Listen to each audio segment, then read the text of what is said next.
All right, y'all, so we're doing these smoked burgers on my Traeger. I've done a video in the past where you don't really have to flip them, and it's pretty true. I usually don't flip mine when I'm doing smoked because it goes slow and it's like an internal cooking process, so there's not much flipping. So I'm gonna do mine at 225. I have the signature blend pellets in this one. So I got it at 225. I'm gonna set this, I'm gonna let it come up to temp, and then we're gonna get these burgers on. Before we do, though, I gotta get this thing clean. The inside should be relatively clean. I cleaned the trap on the inside, but man, I gotta wipe that thing down. So we'll get that cleaned up. Waiting for this to come up to temp. Again, 225.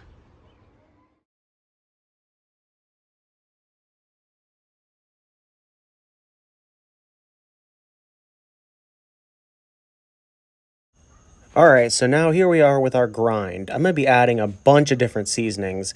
I'll post the description down below, but we're gonna add 2 eggs.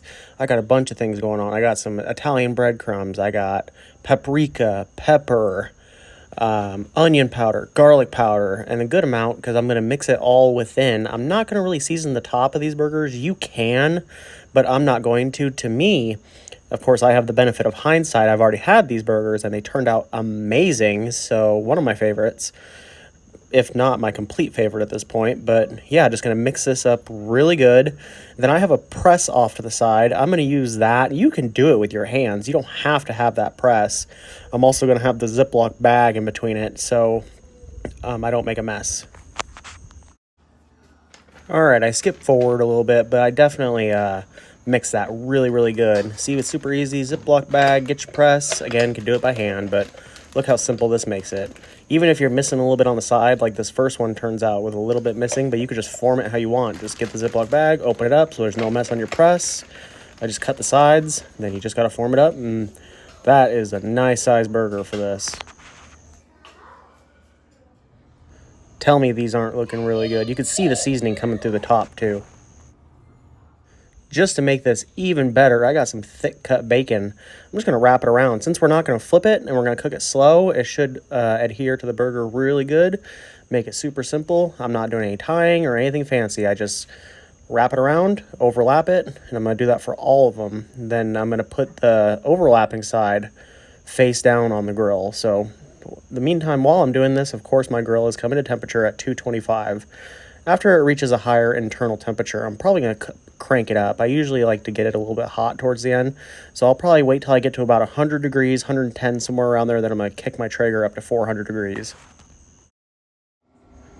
Traeger has reached its temperature, like the smoke coming out of that thing. Now we're just going to get these things on. So just remember, the flap side of the bacon's going to face down. I suppose you could face it up. I face mine down. Going to get that in there, and I'm thinking these are going to take at least an hour before I'm going to crank this thing up. I want to go nice and slow and take my time cooking these so I can get a good cook towards the end when I crank the temperature up, and I got enough time to still cook it like that. So that way it'll be up to temperature when I go to put the cheese on as well. We've reached that time. We have reached about 100 to 110 degrees internal. Looking good, but I'm going to crank this up because I want that bacon to cook more. So I'm going to crank this thing up to 400. All right, y'all, we're getting close to temperature. We're at currently 139 internal. We're getting pretty close to adding the cheese, but I'm going to add some corn in here with butter on it so it drips down onto these. And these are turning out good. Just going to put these on the top, so they can drip right over the top of the burgers. It's pretty close. They're not going to hit all of them, but it'll still get pretty close. And also, this corn's going to turn out really good.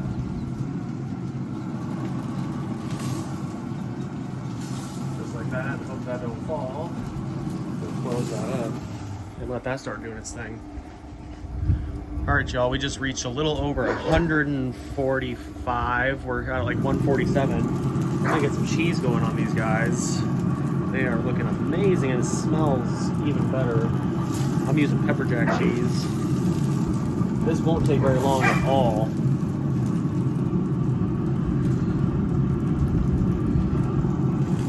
Corn's probably gonna take a little bit longer. I got it on there a little bit late, but that's not a big deal.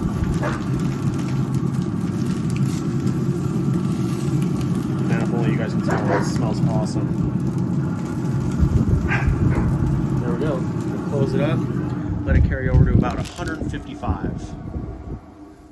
All right, and that's that. We just reached 155 internal. These things are ready to come off. And they smell amazing. There we go. Man, those are good size too. If I can get these out without burning myself. Always the mission to get the probe out. That was actually the easiest I've ever had it. Come out like that. Corn's gonna take a little bit longer. But can you complain about that? That looks amazing. Gonna go great for a burger. Gonna let that corn go a little bit longer. Might even drop it down to the bottom shelf. Gonna let these rest for a little bit. Then we'll get them all configured with a bun and everything. And you already know I'm gonna toast some of these buns with this corn. Let it go just a little bit. Just not very long, just to get a little bit crispiness going on.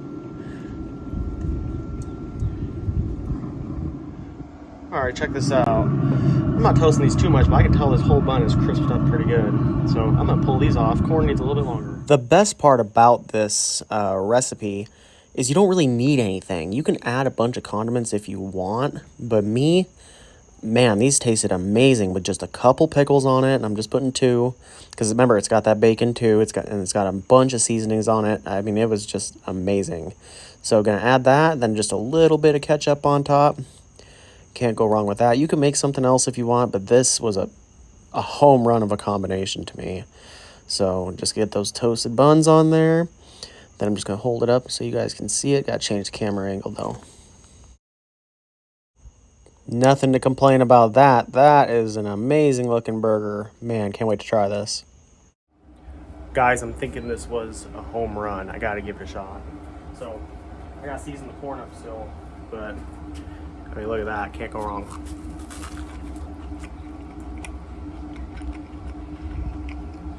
That's probably one of the best ones I've ever made. That is so good. Guys, gotta give it a shot. I'll post all the instructions down below. And I'll maybe do a video on the corn one day, but pretty simple. Just throw it on, monitor it, and then season it. There's other ways you can do it, of course, and I'll do that in the future. But this was the star, and this turned out absolutely amazing. It's amazing. Guys, please subscribe to my channel and help me. I'll be doing a bunch of cooking videos in the future, so I really enjoy it if you subscribe to my channel so we can do this more in the future. Appreciate you guys. See you in the next video.